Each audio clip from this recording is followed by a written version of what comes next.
คุณธรรมเนาะเยาวชนก็เริ่มตั้งแต่ประมาณ9 นาฬิกานะประมาณ9 นาฬิกาเริ่มทำกิจกรรมอบรมท่านอาจารย์พระมหานพดลสุวรรณเมธีในฐานะผอ.ฝ่ายจัดการอบรมหรือว่าพระวิทยากรเนาะก็ได้มีการบรรยายให้ความรู้กับลูกหลานได้เตือนสติได้สกิดให้ละอ่อนได้รับรู้ถึงศักยภาพความเป็นการที่จะเป็นมนุษย์ที่ดีการจะเป็นลูกที่ดีการจะเป็นนักเรียนที่ดีเนี่ยอย่างใดนะเปิ้นก็ได้ทำการอบรมวันนี้ได้ความรู้หลายเนอะไปร่วม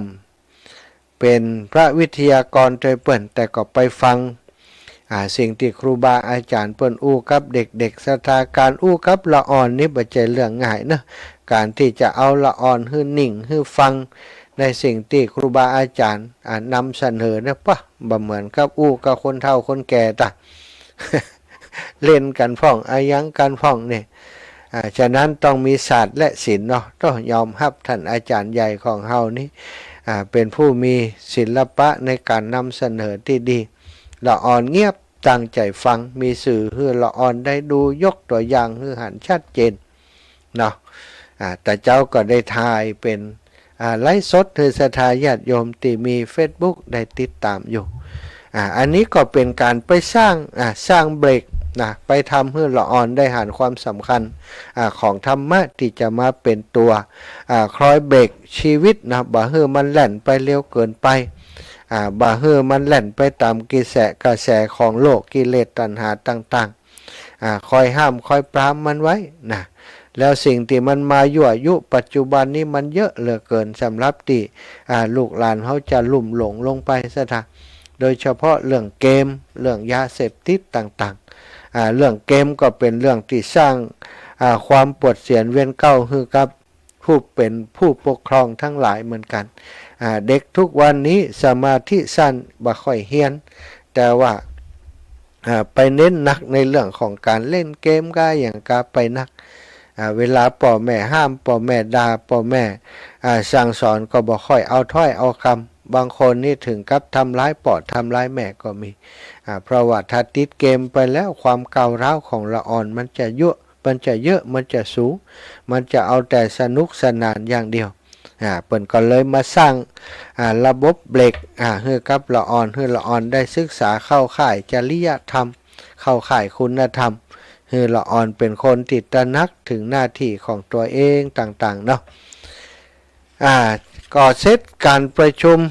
สำอันข่ายเยาวชนก็เกือบจะ4 โมงปลายศรัทธาญาติโยมเนาะปิดการอบรมก็ได้เข้าไปร่วมกิจกรรมกับเปิ้นก็ได้เรียนรู้กับครูบาอาจารย์นับว่าเป็นกิจกรรมที่เป็นประโยชน์มีหลายๆโรงเนาะที่เปิ้นทำการอบรมลักษณะนี้หันว่าวันที่1ที่2ก็จะมีที่โรงเรียนพินิจวิทยาและก็โรงเรียนอัสสัมชัญนี่นะที่ท่านอาจารย์จะไปอบรม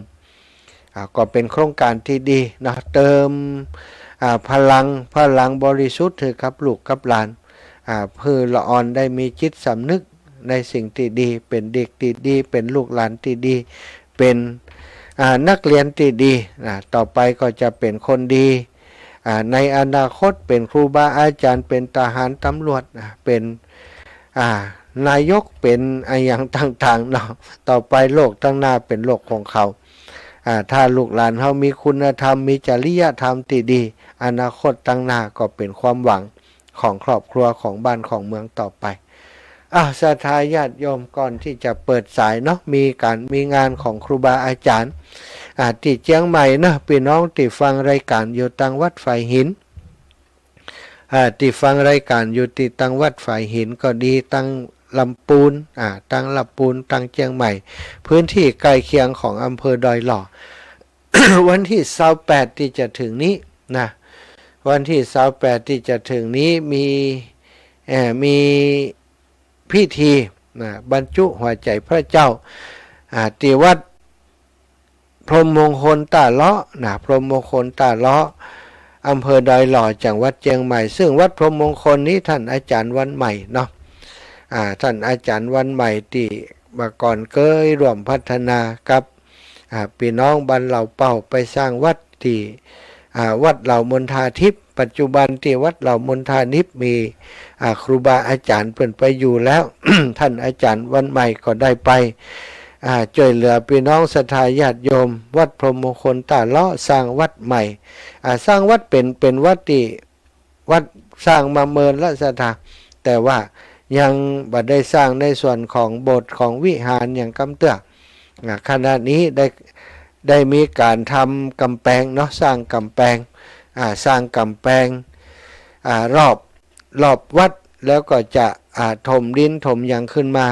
จากนั้นเพิ่นก็จะสร้างโบสถ์สร้างวิหารตอนนี้ศาลาการประเรียนติดใจอยู่ปัจจุบันนี้เพิ่นได้สร้างพระพุทธรูปได้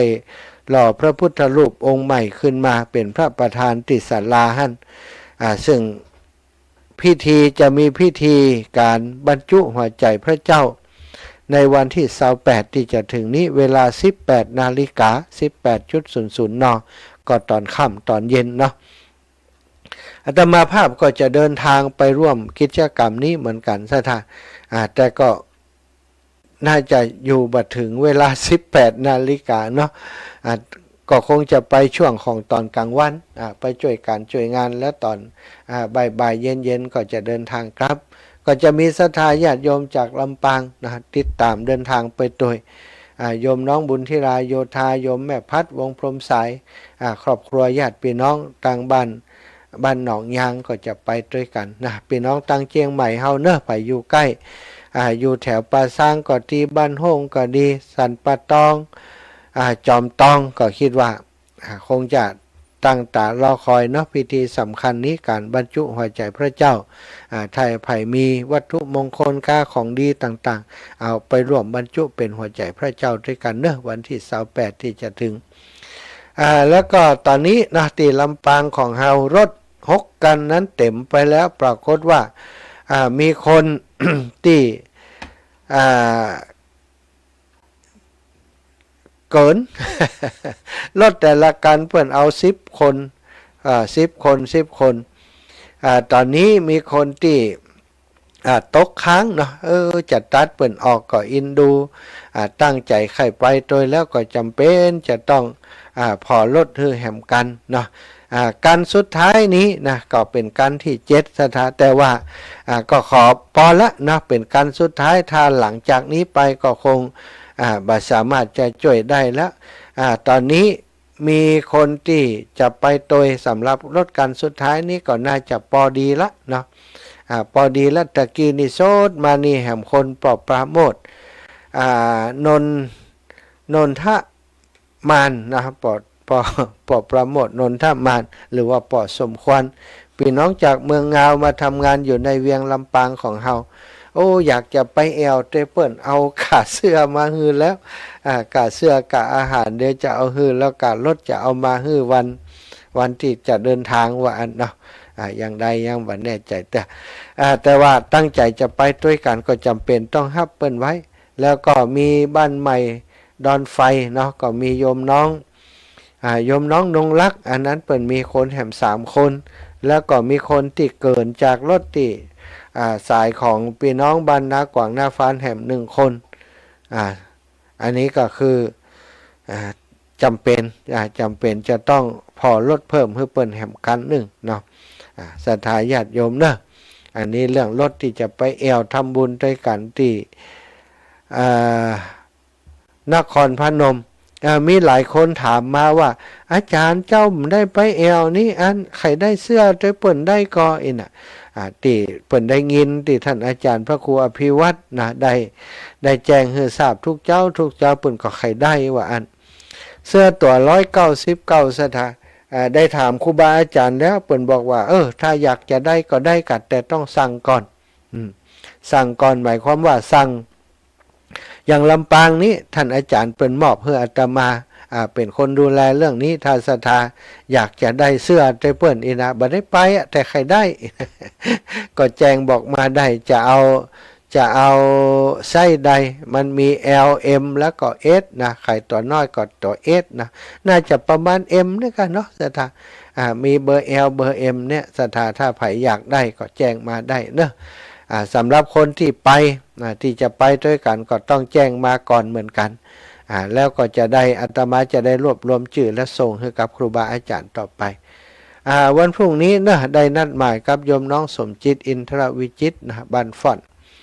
พี่น้องบ้านฟ่อนวันพรุ่งนี้ไปปะกันเนอะเปิ่นอยากจะทำบุญตัวก็จะไปแอวหาที่บ้านฟ่อนวันพรุ่งนี้เจอกันที่หน้าวัดที่เดิมอาราศรัทธาญาติโยมเปิดสายให้ศรัทธาญาติโยมได้โทรเข้ามา0808844173 เน้อ0808844173โทรมากันได้แล้วเบอร์เดิมเบอร์เก่าเบอร์เดิมนะก็วันนี้ก็มีโยมปี่พิมมาลาเนาะบ้านป่าซักได้ร่วมบุญเป็นเจ้าภาพกระเบื้องมาแหมกี่กองบ่ฮู้เนอะบ่ได้พอกำเด้อ พิมมาลา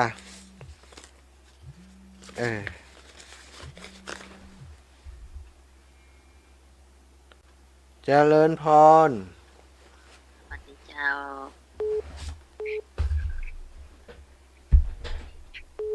้าว่าไปเลยเงียบทำไมมีอย่างเสียงเนี่ยก็จะเป็นวัดเนี่ยเป็นแล้ววันนี้บรรยายเมินเจ็บคอแสบคอยาอมยาจะได้หายเจ้าสาธุคนเฒ่าเนาะก็เป็นกันอย่างเงี้ยแม่ก็เป็นอย่างเงี้ยเจ้าสาสาธุเนอบุญรักษาปันกันคนน้อยเจริญปอนพี่น้องเสียงใหม่แม่สุกแก้วพี่น้องอันลำปูน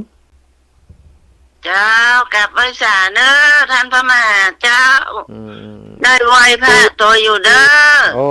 วันผูกไปพุ่นนะไปอันไปวันผูกวันฮือเนอะวัดพรหมมงคลตาล้อเปิ่นบรรจุหัวใจพระเจ้าเนื้อยมแม่เจ้าวัดพรหมมงคลตาล้อวัดมงคลตาล้อที่อันเพื่อนอันสร้างกำแพงมาแล้ววันนี้นะกะใจกำลังสร้างกำแพงอยู่แล้วก็เปิ่นก่อสร้างพระพุทธรูปตีอันศาลาใหญ่ด้วยไหมเจ้าโอ้วันพูกเวลาได้บ่ฮู้แต่วันที่28ในแม่วันพูก27อยู่วันฮือน่ะเจ้าวันพระวันศีลนั่นเนาะบอกกัดจังไปจิมบอกกัดจังไปบรรจุหัวใจพระธาตุจิมเจ้าหัวใจพระเจ้าเด้อชัดเจนเด้อเจ้าแม่สุขแก้วศิลพรสิทธิ์เตี้ยมาองค์ละปุนเด้อฟังขึ้น 98.75 ว่าโอ้ยต้องสักนะเจ้าแม่ชัดเจนไปเลยเด้อเจ้าไหวพระได้ฟังน้ำฟังธรรมโดยท่านพระมหาเด้อเจ้าเด้อสาธุขอบคุณเจ้าแม่ไหวสั่งเด้อสาธุเจ้าคนละปูนไปแอวเนอะแอววัดพรหมมงคลตาล้อเคยหันแล้วยังนักการจัดการเจ้าเคยหันแล้วยังวัดพรหมมงคลได้ยินแต่บ่เคยไปเจ้าไปเนอะไปแอวด้วยกันอยู่อยู่3 แยกขั้นล้อก็ได้อยู่ตีลุ่มมันอย่างก็ครูบาลนะวันนั้นน่ะที่นั่นน่ะกี่โมงเจ้าเดี๋ยวไปถึงหั่นประมาณสัก9 โมง 10 โมงนี่กะฮะตอนเมื่อวันก็เจ้ากลางวันกะไปกลางวันมาแรงนี่เขาถ่ายเพราะต้องกลับมาจัดรายการอยู่นะแต่เมื่อแรงนี่มันก็ตึงไปบ่ได้นะใช่ก็ไปรวมเปิ้นแหก่อนถ้าจะไปตัวก็อยู่หั่นทานเด้อเจ้าแล้วใส่อันอย่างเจ้าชุดขาวนะกะชุดขาวนะกะเจ้าสาธุนะเจ้าสาธุเจ้าแม่เพ็ญนะลำปรุนพี่น้องลำปูนเนอะศรัทธาญาติโยมพี่น้องจอมตองพี่น้องดอยหลอพี่น้องแม่เมาะจะไปด้วยกันก็แม่บุญนักวุฒิเดชเจ้าทรงใจไปค่ะจ้าไปบ่ได้เจ้าไข่ป้าเนาะไข่ป้าหัวใจที่ทรงมาจะเงียบไว้ เออ ทรงใจทรงส่งกำลังใจ วาสนาถ้าใครไปได้ เออ ไปไหนมันได้แล้วมีกำลังแค่มือซีจะได้ส่ง เดี๋ยว กำลังใจไป ประเดี๋ยวนี้เดินเหินอย่างกระข้องพ่องก็กล้า เดินไปไหนได้อยู่กล้า เดินไปใกล้ๆนี่ได้อยู่ค่ะอาจารย์วันนั่นหนวดจะไปพอแอนน้องยินนั่นได้ไปสกรรม อ๋อมาสักกรรมละเป็นยั เจ้าง เป็น แล้ว ยั ก็ ง งานให้กันมีส่งซบเขา คนก็ตายนักตายหลายแต่น่ะเนาะ ตายนักแต้มเดียวนี่ก็ส่งซบแล้วนะพระอาจารย์ นะไปไหนก็ยังซ่อนกันจริงๆนี่ ซ่อมกันติ๊กๆกับคนให้อายุมาถึงไป52ไปแต่ ชีวิตเนาะมันแหนมนอน ไม่ยิงนะ ไม่มีอะไรแน่นอน โอ้พระอาจารย์ หนึ่ง ครับ แก้ว่าสวยกันไปติ๊กๆกัน นะโอเค กำ2กำ3นะ เจ้าครับสายอื่นกันเด้อแม่เจ้าเจริญปอน อันนี้มันถูกไว้ไอ้บินทบาทมันผ่อนจ้ะ เจ้าแม่ แล้วก็อันอีหยามจะโอนมาผูกเลยหยามโอนอันคือบินทบาทแล้วขึ้นมาหายาตีบ้านได้สมบ่ ได้กะ เนาะสักกี่โมง8 โมง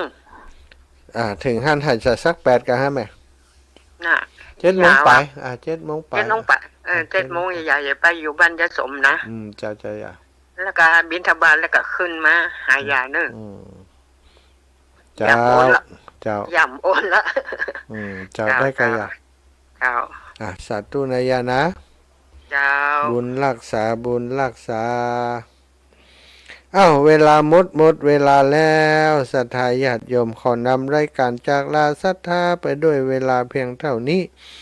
ขอความสุขสวัสดีจงบังเกิดมีแก่ศรัทธาท่านเจ้าทุกท่านทุกคนเด้อ